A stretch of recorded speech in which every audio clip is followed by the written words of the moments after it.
Welcome back to Music for Dummies. This is Lesson 6, Notation. Well, as always, we'll start off with a review of what we've learned, and if you don't have these fundamental building blocks, I encourage you to go back and start where your knowledge is kind of weak at and come up from there. But we started with notes and steps in Lesson 1. Know your notes, know whole steps and half steps. Then we looked at scales. There's rules that help you know what notes to play.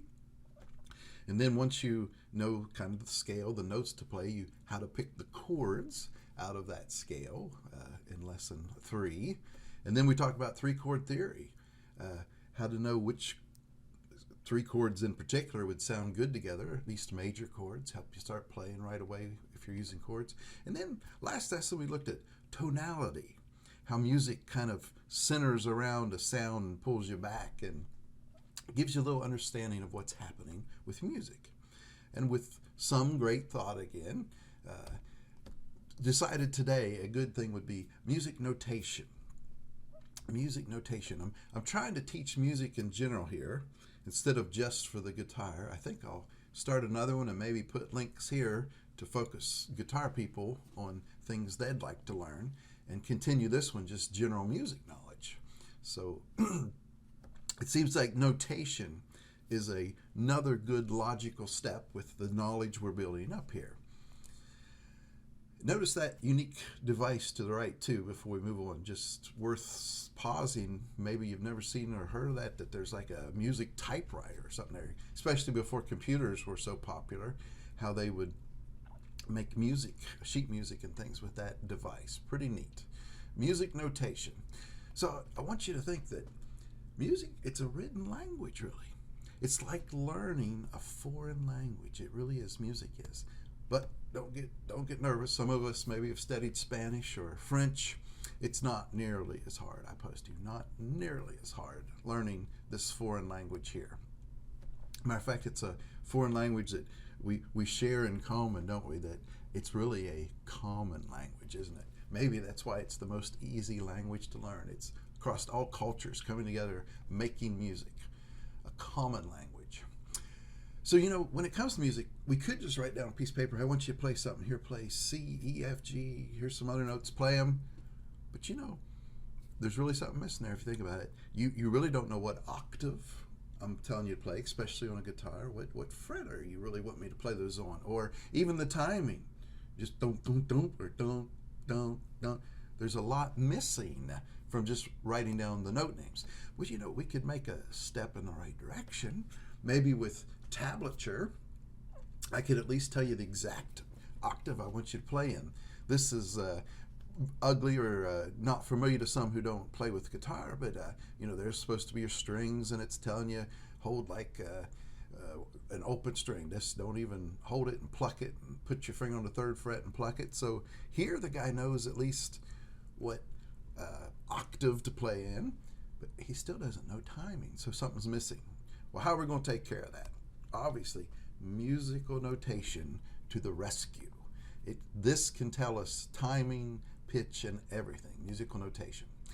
So as you start with musical notation, you've probably seen sheet music or a songbook, whether you know what it means or not. You've probably seen a bunch of lines, isn't there? When you first get that thing, just really a bunch of lines behind all these symbols, and that is called a staff. Those lines are a staff. And you have to have, look at this, a clef sign to know what the lines are.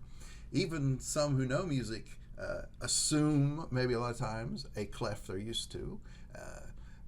Usually it's probably going to be the treble clef, which you'll learn in just a second. But the truth is, from just that staff, we don't know what notes they are. Nobody does, because we don't have the symbol telling us what clef we're in. So we move on, and we're going to see that there's a treble clef. Here we go. This is what the treble clef looks like, almost like a cursive S looking thing. And then there's a thing called a bass clef. And it's obvious that with bass sound lower, that's going to be a lower sound and a bass. But that's what it looks like, this curly thing with a couple dots after it. So once you have that symbol, and you'll see it gets slammed up here at the beginning of your staff, once you have one of those symbols there, then you know, I know what notes those are now when you're looking at sheet music. So let's look at the treble clef first. Quite possibly the main one for a lot of you as beginners. And maybe you've seen this, or if you've attempted learning music before, this has probably been some of your first lessons. You got the big old S over here, the treble clef looking thing, and you've maybe been taught that for the lines, it's every good boy does fine. Remember our notes were C, D, E, F, G, A, B. It starts repeating. Well, this shows you that when you're looking at a treble clef, there's an E. If you have a dot or something on that bottom line, it's an E. Every good, if something's on that line, it's a G, and so on it goes. B, D, and F. And then it can even have notes in these spaces, not just on the line. So if there's a dot or symbol in between the lines on a space, they say face, F-A-C-E. So with that basic knowledge and a little practice, you can start looking at things and going, E, a note up, F, G, A, B, C, D on a line, E, and F. It just goes up on the lines and spaces. And so here, just emphasizing that, the treble clef, the lines tip is every good boy does fine, and the treble clef spaces are F-A-C-E. So there you have your notes, and we'll address sharps and flats later, but this gets you the fundamental start on the treble clef. And again, I hate to overwhelm soon, but we're going to go ahead and mention the bass clef in our first lesson here. And when that symbol is on a lower part of the sheet of music, we'll see that in a minute, it's called the bass clef. And the tip there is good boys do fine always. Same notes, remember, C, D, E, F, G, they're just on different lines.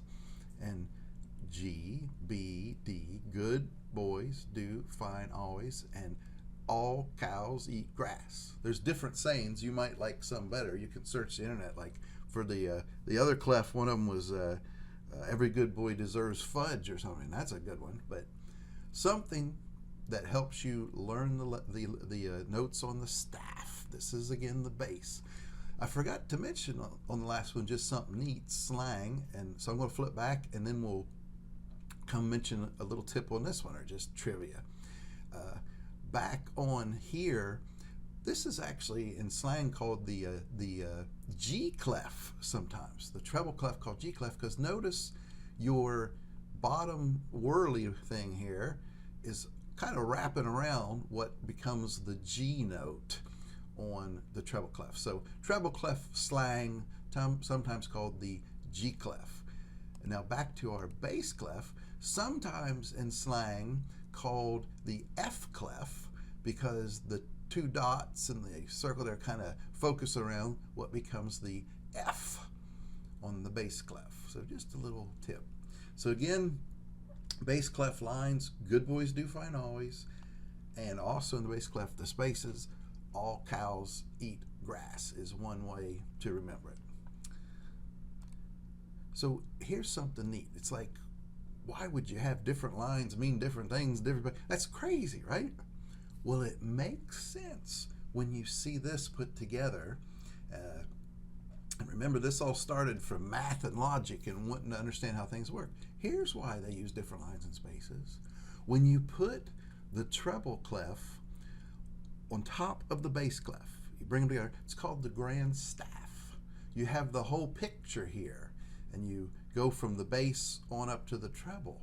And notice a little new piece of knowledge. In the middle here of this, we have a circle sometimes, and we'll have a line through it. These are called ledger lines when you have a line through a note in this middle area.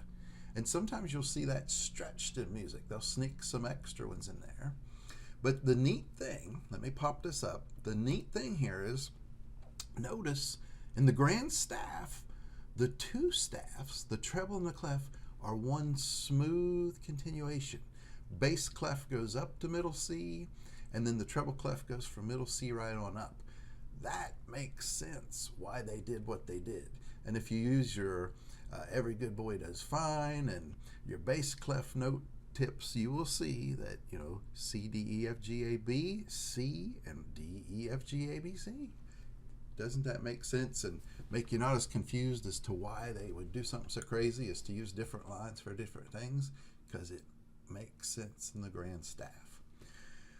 Well, again, won't drill this over and over because you can rewind, you can slow things down on the internet. But take the time, just like memorizing the notes, now memorize, especially on the treble clef, where your notes are, and get that down pat, and it will help if you're going to be using sheet music or anything of that nature as you play.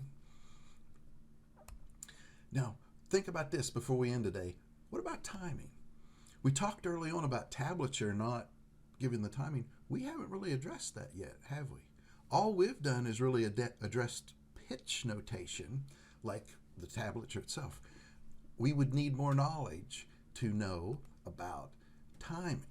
So quickly, just a few things about timing, and we'll focus in more on it on another lesson. The music on that staff is broke up by these bars. Music's divided equal parts by bar lines, and the area between them is called a measure. So a measure of music divided out by bar lines, and there's specific timing and beat patterns that fill them, which help you, this staff and this notation, know your music and timing. So again, we're not going to talk about them in this lesson, but there's various symbols with sticks and little flags and things, collared in and not collared in, that tell you the timing of that. Well, again, we're glad you're with us. We hope you learned something. And it's obvious that sometime we might talk about at least some timing on notes and rest and stuff. But again, hope you're gaining knowledge and want to come back for more. Get those Oreo cream sandwich, chocolate cream